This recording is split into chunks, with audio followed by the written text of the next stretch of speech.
Welcome to the Healthy Hustling Podcast. I'm your host, Dr. Eric Broadworth, and today I am with a student physical therapist. She is in her final clinical rotation here at Fuel Physical Therapy and Sports Performance. This is Hope Van Dyke.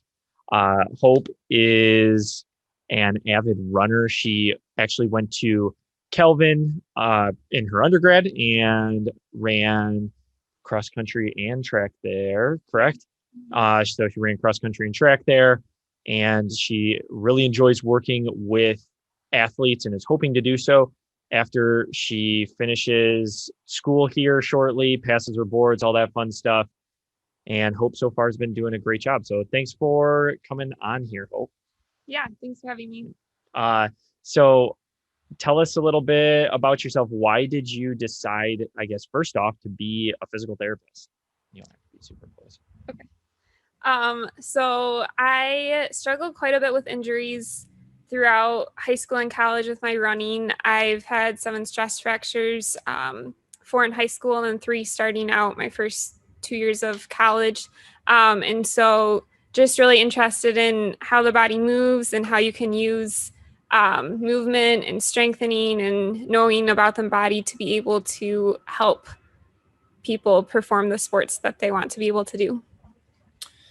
Yeah. So what kind of athletes do you really like to work with so far? I know obviously so you've done several clinical rotations.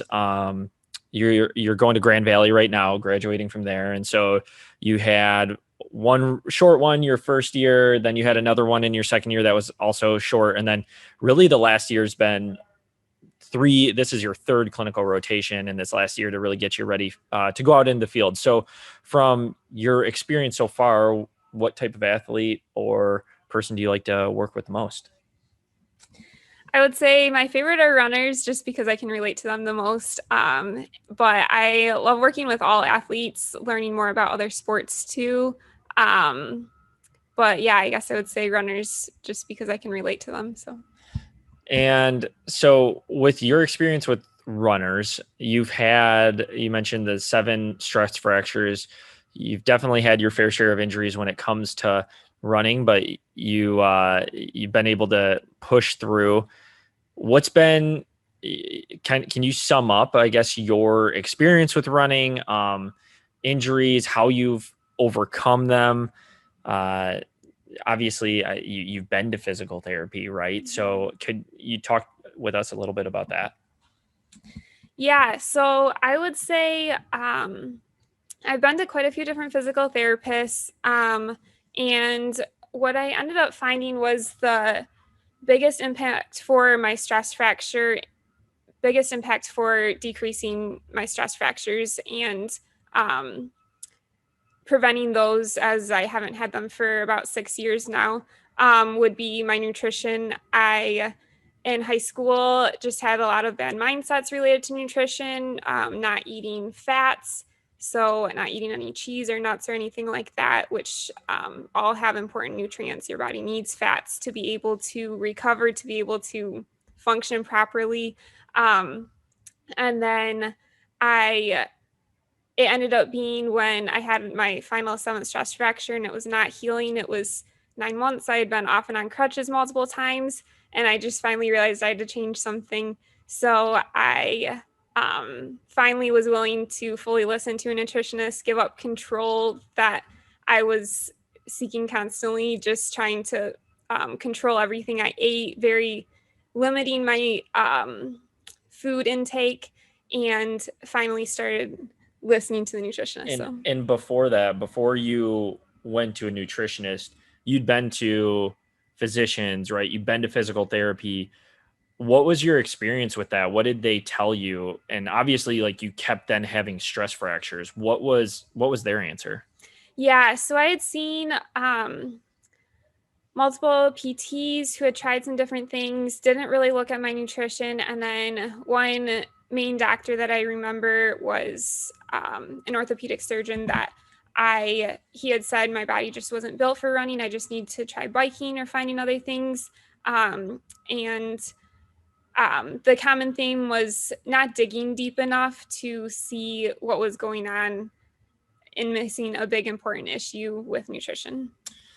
Yeah, so I think you really hit the nail right on the head right there with saying not digging deep enough. And obviously you're still running. So, and I always tell people that, like, when people come to physical therapy or they're going to a healthcare professional, they really need to be heard, right? And we need to make sure we're doing the a full evaluation, a full assessment to make sure that we're not missing anything. I think you told me, because we'd had this conversation before a little bit, but they did a bone scan with you, right? And so, but no one had asked you about your nutrition. Is that correct? Yeah, there were occasional comments or questions, but nothing digging deep into it. I think I could hide it just from the outside by eating more vegetables that had fewer calories, or just different things like that I could just from the outside see things seem more normal. I think my natural body weight was a little bit higher. So then when I was 15, 20 pounds below my natural body weight, I didn't appear as thin as people you would think of as being very malnutrition. But my calories were not what they needed to be. What do you think from that? If you don't mind me asking, what do you think your calories were per day? Yeah, there were some points that I was consistently at like 900 to 1,000 calories. I would say by college, I started to realize a little bit more that I needed more, and just eating with teammates, I saw that they did eat more. And so then I was closer to like 1,500 calories a day, but still not near what athletes need to be at with high intensity training. And with runners, like if you're doing long distance runs, what was the distances that you were running?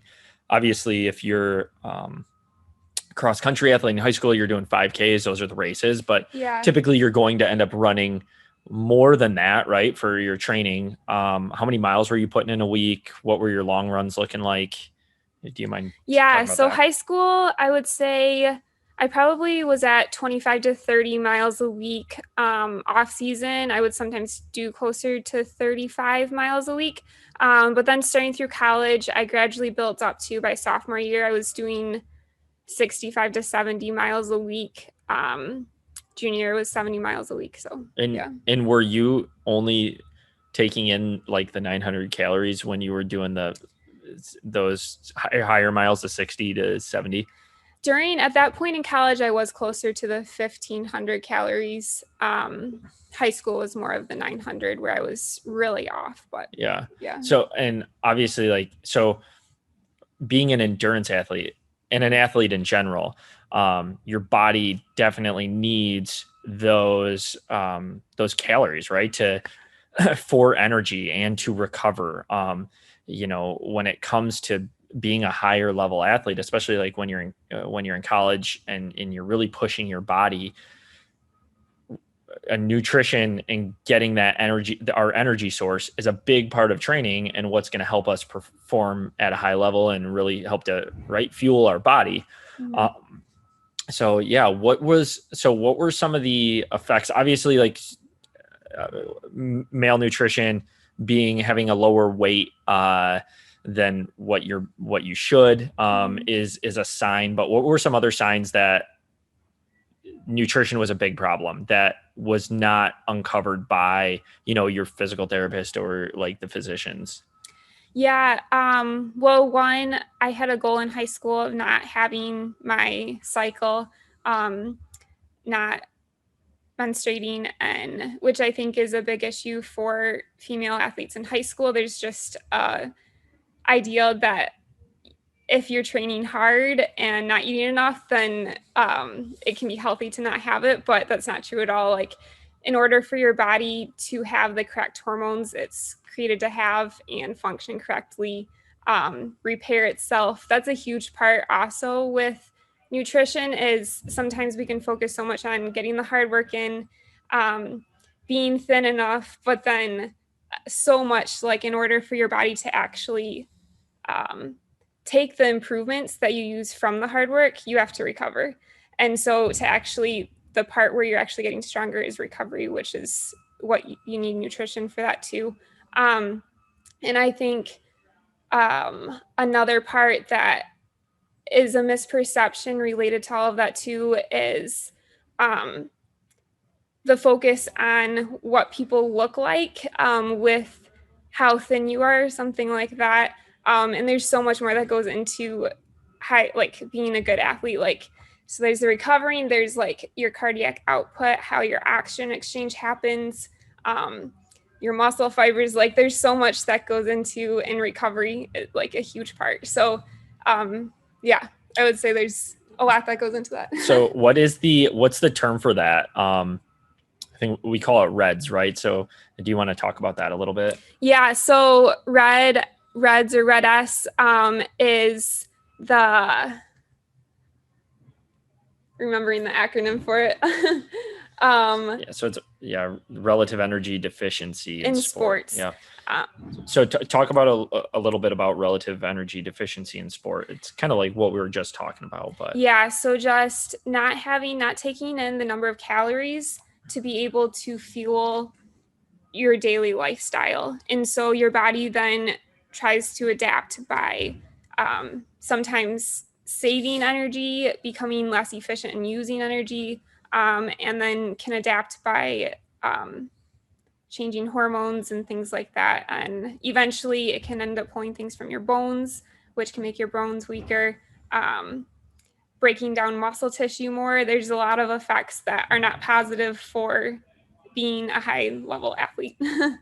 Yeah. So what would you recommend? So some of the signs and symptoms of this relative energy deficiency in sport, also previously known as the female athlete triad. So some of the signs and symptoms obviously are if you're eating less, typically malnutrition and looking as far as malnourished, being very thin, irregular cycle, or not having your menstrual cycle at all in females, bone loss, stress fractures, increased risk you're having injuries that just you're not recovering well from, and there doesn't seem to be like an answer, especially if no one's asking you these questions on your nutrition. Yeah. I would say those are all big things. So what would you recommend to any female runners out there or athletes that have an irregular menstrual cycle? What would you recommend to them? I would say there's different things that can be driving this, like some body image, but for me, it was just wanting to be faster. So for you, if it is just wanting to be faster, it's important to recognize that you become, like, females are fastest when they're 26 to 30, 32. And so it's a long process of continually getting stronger. And you're saying 26 to 32 years old? Yeah. Okay. Yeah. Just clarifying. Yeah.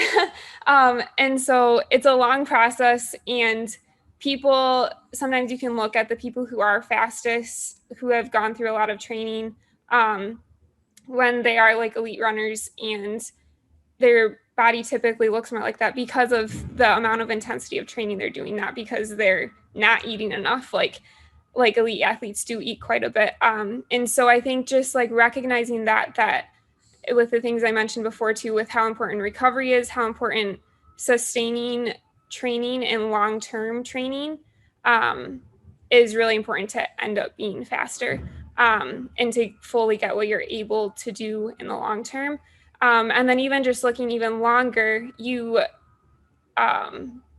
bone growth is most important high school, college age, and you don't want to end up having a lot of stress fractures when you're 50, 60, and your bones can no longer become more dense. Like right now is the most important time. And so you want to make sure that you are setting yourself up well long-term.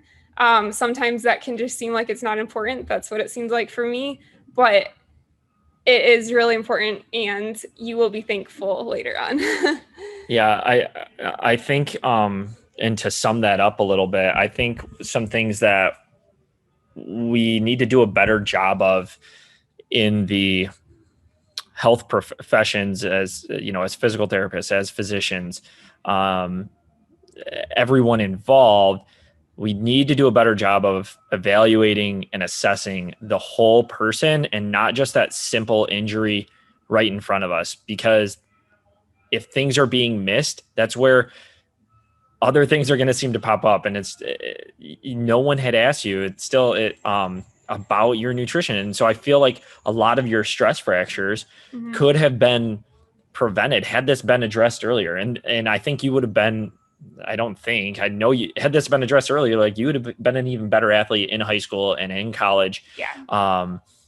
And I know you definitely still have goals that you want to reach. And now that you've recognized it, it's definitely going to be easier to create a plan. But having a plan in place for your specific goals, whether you're a runner, whether you're a CrossFit athlete, whether you're a power lifter, football player, gymnast, whatever, it doesn't matter. You need a specific plan in place that addresses your body, because your body is going to be different than the next person. Yeah. Addresses the physical requirements of the sport, that addresses the nutritional requirements, that addresses the recovery piece, that addresses all of these different things. Because it's not just about what you're doing during that 1 hour training session, but it's really about like, what are you doing outside of that training session too? That training session is absolutely important. Like how many miles, you put in a week, how many miles you're putting in that day, and what the programming looks like. It's very important. But how many hours of sleep are you getting? What kinds of food are you eating? How much food are you eating? All of those things are so important to just living a healthy lifestyle and reaching your goals and performing at the highest level, possible that you can, and preventing injury. So thanks so much, Hope, for sharing your story. I think this is really going to help a lot of people out there. So if you have, I highly recommend, like if you have a female or anyone that female, male, really doesn't matter, but anyone that's dealing with a lot of injuries, maybe share this podcast, share this story with them.